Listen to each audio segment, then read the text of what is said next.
Okay, here we go. This is why your bike sucks and mine doesn't. And I do mean that very softly, and if you give me 6-7 minutes of your time, I will explain why. Okay, here we go. So we're all forever in search of the unicorn, right? That one bike that does it all. I'm guilty of it myself, and I've already had what YouTube has kind of dubbed the unicorn of 24-25. The CF Moto 450 MT. And right now, at this current moment, I am indeed in the market for a 90s dual sport. So I am guilty of it myself. The truth is, your unicorn may not be my unicorn.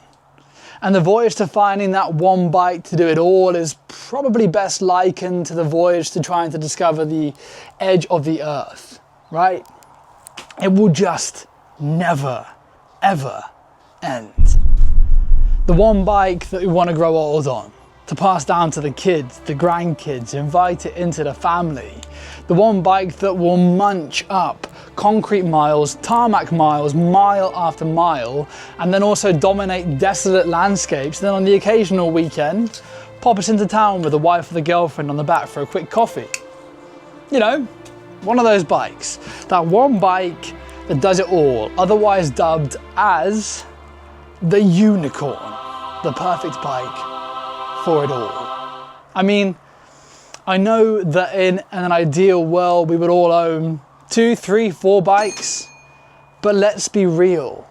One bike is all that many of us can comfortably afford, usually for the normal person.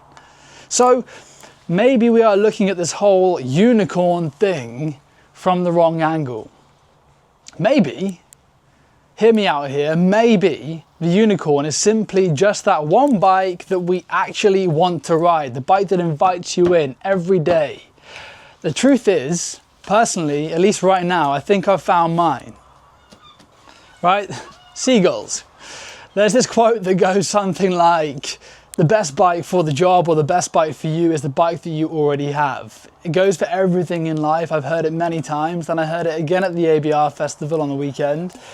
And it just made total sense with this bike going to Spain. It's not the perfect bike, but it's the bike I've got. Now, I'm not going to be that guy that claims that his bike is the best, because I mean, well, let's be honest, it's an enduro bike. It's not going to be really the best bike for anybody to have as their one single bike. Unless you are an enduro racer and that's all you do, then fine. However,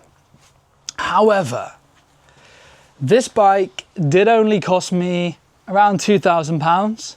It does everything I need it to do. It goes everywhere I need it to go. It holds me on its solid, narrow saddle pretty much daily, and puts one hell of a smile on my face whilst that single cylinder thumper of an engine vibrates my entire body. And, you know, maybe for now, that is enough.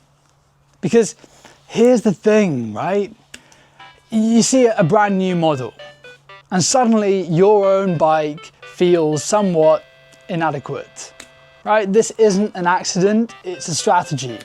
The industry sells you an identity, the promise that this bike will make you faster, more skilled, and give you an experience like no other, adventure like no other. And maybe this bike would. I don't know, but I'm biased. Maybe. I mean, it is my favorite bike right now after all. But what are you really buying into? That's the point. What are you really buying into? Because those extra horses are going to be useless on public roads, right? All those bonus electronics that come with it become a crutch, throwing you a heap of issues that you can't fix yourself, or without losing your mind at least. You've been tricked into thinking that you can buy your way into adventure, but let's be honest here, adventure and smiles, they're not generally for sale.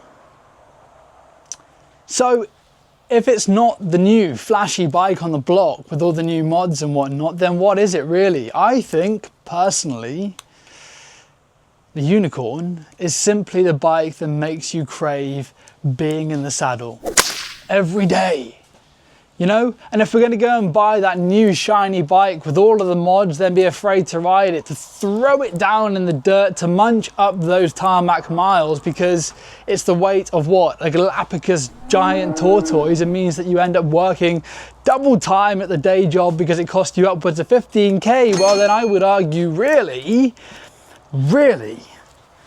what is the damn point?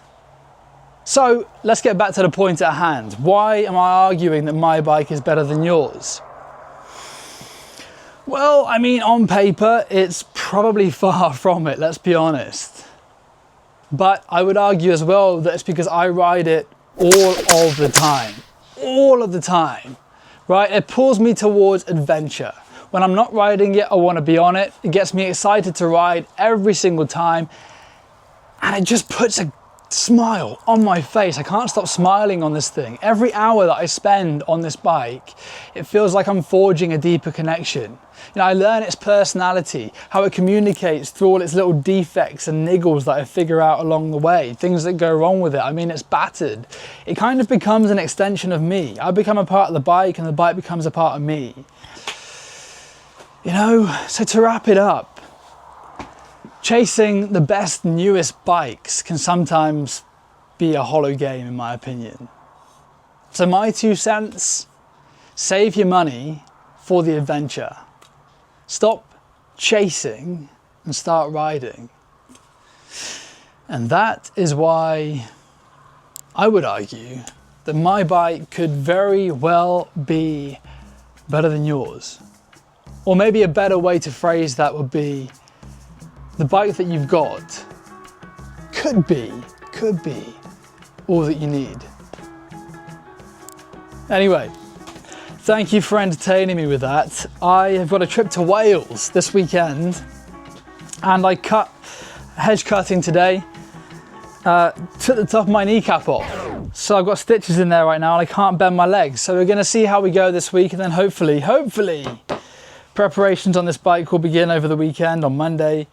And then we'll go out to Wales and ride this thing properly off-road with the Spain, the TET setup that we have for Spain later in the year. See you very soon.